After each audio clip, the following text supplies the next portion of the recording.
2019 के एमपीपीएससी के रिजल्ट आखिरकार कई अटकलों के बाद देर रात जो है वो घोषित हुए हैं। और अगर हम बात की जाए तो इस एमपीपीएससी के रिजल्ट को लेकर के तो 571 पद जो थे वो एमपीपीएससी की परीक्षा में थे, लेकिन 87% के आधार पर जो है अब रिजल्ट की घोषणा हो चुकी है। 472 पदों पर जो है वो रिजल्ट आ चुके हैं। मेरे साथ में सिमी यादव हैं। हालांकि एक सबसे विशेष ये है कि 2020 की परीक्षा में भी सिमी जो है वो डिप्टी कलेक्टर जो है वो बन चुकी थी, लेकिन क्योंकि कहा जाता है कि 2019 के रिजल्ट के कारण अभी तक नियुक्ति नहीं हो पाई थी, लेकिन अब सीनियरिटी के हिसाब से 2019 में भी उन्होंने चयनित हुए हैं।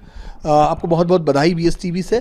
कैसे ये टफ, क्योंकि काफ़ी टफ होता है और इस जितनी भी साज की जॉब है उसको लेकर के कहीं ना कहीं एक निराशा हाथ होती है, लेकिन एक लंबा वक्त बीता, 2019 फिर 20 का रिजल्ट, फिर 21 की परीक्षा शुरू हो चुकी थी।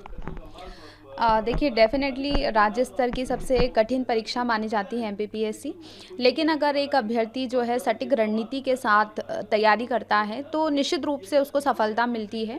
और जो सफलता है वो फिर मिलती है, रुकती नहीं है। अगर हम जैसे कि मेरे केस में देखें तो मेरा 19 निकला, 20 निकला और 21 का मेंस भी देना था तो 21 का भी निकला।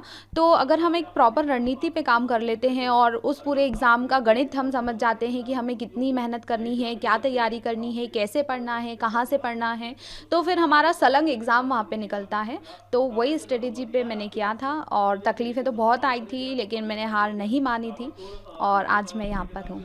जो चैलेंज था, क्योंकि शादी के बाद सिमी के लिए एक बड़ी जिम्मेदारी थी, परिवार की भी और इस अचीवमेंट को सफल करने की भी, लेकिन परिवार ने भी काफ़ी सपोर्ट किया। और जितने भी जो स्टूडेंट है जो एक अचीव करना चाहते हैं, एक गोल है, चाहे एमपीपीएससी एग्ज़ाम हो या तमाम शासकीय एग्ज़ाम हो, उसमें हारने की ज़रूरत नहीं है। ऐसा सिमी कहती कि उन गलतियों को ना दोहराया जाए। कैमरा पर्सन नरेंद्र गोस्वामी के साथ भारत पाठ BSTV इंदौर।